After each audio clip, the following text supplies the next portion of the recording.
ริษัทเขาออกมาให้ความรู้เปิดจุด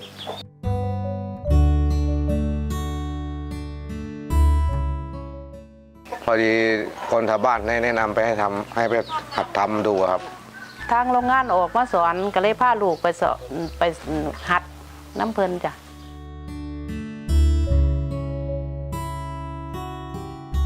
พาลูกไส้นี่ไปหัดน้ำเพลินมานี่ก็ทางเพลินก็เลยเศร้าเฮ็ดก็เลยย้ายมันจุดนี้เฮ็ดไห้เฮ็ดหน้าเป็นไรหน้าเนาะจ้ะเราตั้งแต่คือตัดสินใจเปลี่ยนมาสั่งไว้มันบ่มีงานเฮ็ดก็เฮ็ดแต่ไห้แต่หน้าหลายก็บ่มีเงินใส่เงินบ่พอใส่เพราะจ่ายในครอบครัวเฮียนกับพาลูกไส้ไปหัดไปสอนน้ำเพลินกับพ่อได้มากกับพ่อได้ใส่ใจได้ค่อยครอบครัวเฮียนนี่แหละจ้ะนี่แล้วได้ยินมาว่าก่อนหน้านี้ประสบอุบัติเหตุครับใช่ครับรถชนมาขาหักครับแต่ยังสามารถพอเดินได้ครับแล้วทำไมถึงสนใจมาทำงานสายไฟนะผมคิดว่าจะเป็นยึดเป็นอาชีพที่ทำรายได้พอได้ครับว่ายังไงก็ไม่มีงานทำครับมันเป็นอาชีพเสริมที่ทำให้ครอบครัวมีรายได้เพิ่มขึ้นด้วยครับคุณพ่อเป็นมะเร็งกล่องเสียงพูดว่าใดจ้ะเพิ่นไปผ่าตัดอยู่จันทบุรี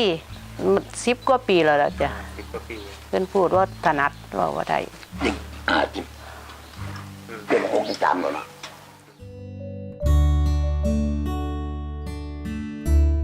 ดีขึ้นก็บ่ได้ขาดได้คืนปานใดก็พอได้กินได้อยากพอได้ใส่ได้ในภายครอบครัวเฮียนนี่นะจ้ะตอนแรกที่พอท่านได้เฮ็ดงานก็ห่วงอยู่จ้ะว่าห่วงกังวลว่าลูกสิไปจังใดเพราะว่าเพิ่นมาประสบอุบัติเหตุแล้วก็มันนั่นทำงานหนักบ่ได้จ้ะก็เลยเป็นห่วงว่าสิเฮ็ดจังใดมื้อนี้ทางโรงงานเลยเข้ามาสอนพอดีสอนเก้าอี้นี่ล่ะเลยพาลูกไปปะละแม่สิพาไปเบิ่งเพิ่นมาสอนเพิ่นเฮ็ดจังใดเฮ็ดวิธีใดเพิ่นเฮ็ดได้เฮาก็เฮ็ดได้คือกันล่ะแหละก็เลยได้เฮ็ดทั้งครอบครัวเลยจ้าก็เลยได้เฮ็ดทั้งครอบครัวเลยความคิดว่าสิยากอยู่บัดไปเฮ็ดซะแท้ผันบ่ยากปานใดพอเฮ็ดอยู่แป๊บเดียวก็ชำนาญเนาะจ้าเฮ็ด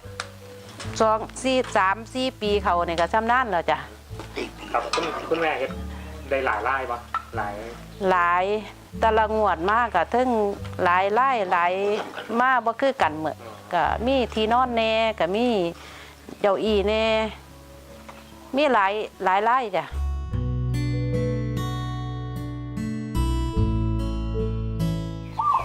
ฝึกนี่มันไปเรื่อยๆครับถ้าโรงงานเขามีกำหนดมา3 เดือนนะครับในการเริ่มฝึกหัดครับเปลี่ยนงานแต่ละตัวก็มีงานเปลี่ยนไปเรื่อยครับทำจริงๆไปเรื่อยเลยครับครูสอนไปเรื่อยเลยครับทำสายไฟนี้ทำทั้งครอบครัวยังครับใช่ครับทั้งหมดกี่คนครับมี3 คนนี่ครับทำงานจากงานมาอย่างนี้ผมเป็นคนที่ขึ้นงานขึ้นอะไรให้แล้วให้แม่สารอย่างเงี้ยครับแม่เป็นคนสารต้องอ่านงานอ่านตามรายงานเนี่ยครับว่าทางโรงงานเขาให้มาขึ้นเสากี่ต้นอย่างเงี้ยครับแล้วก็ตัดไว้ก็ยิงขึ้นโครงอย่างเงี้ยครับหลังจากนั้นคือก็ให้แม่เนี่ยครับเป็นคนสารพื้นอย่างเงี้ยครับผมต้องเก็บงานไปเรื่อยครับทำงานเจ็บงานไปเรื่อยแล้วก็แบ่งหน้าที่กันทำอย่างผมซ้ำให้เสร็จแม่ก็ต้องทำอย่างนั้นนะครับขึ้นหัวงานหัวอะไรให้เสร็จนะครับตอนนั้นก็ต้องไล่เก็บงานให้เป็นตัวครับให้เสร็จเป็นตัวครับส่วนพ่อรับหน้าที่อะไรครับเหมือนกันกับแม่ครับปัจจุบันทำมาแล้วกี่ปีครับ3 เข้า 4 ปีนี้ครับ4 ปีรู้สึกดีครับเพราะว่าถ้ายังไงกับถ้าอยู่เฉยๆมันก็ไม่มีอะไรทำครับก็มีแต่เที่ยวเตะไปเรื่อยเขาไม่ทำอะไรพอมีงานตัวนี้มาจากโรงงานมาเสนอก็มีรายได้มีอะไรทำที่ดีขึ้นนะครับโอ้ก็คิดว่าบริษัทนี้ดีแล้วจ้ะเพราะว่าม่านเฮ็ดให้ครอบครัวขึ้นดีขึ้นจ้ะเพราะว่ามีเงินใส่เงินยังดีขึ้นจ้ะเราคิดว่าจะเฮ็ดต่อไปเรื่อยๆวะจ้ะเฮ็ดต่อไปเรื่อยๆแล้วบักหลาก็ทำงานหนักว่าได้ก็ต้องเฮ็ดไปเรื่อยๆจนพูดแล้วยาวเลยเนาะจ้ะ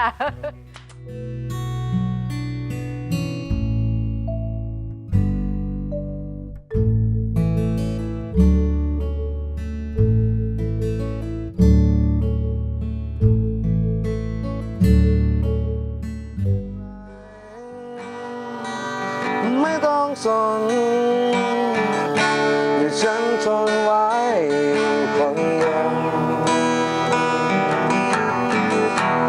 ไม่เป็นไรอย่าเสียใจฉันทนไว้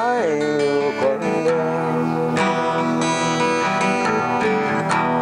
ฉันยอมรับกับสิ่งที่มีว่ามันคือตัวฉันเองแค่ความเหงาที่ฉันพอใจเธอคิดว่าสิ่งนี้ไงทำดีแล้วทิ้งฉันไปเรื่องซ้ำๆฉันไม่ต้องการ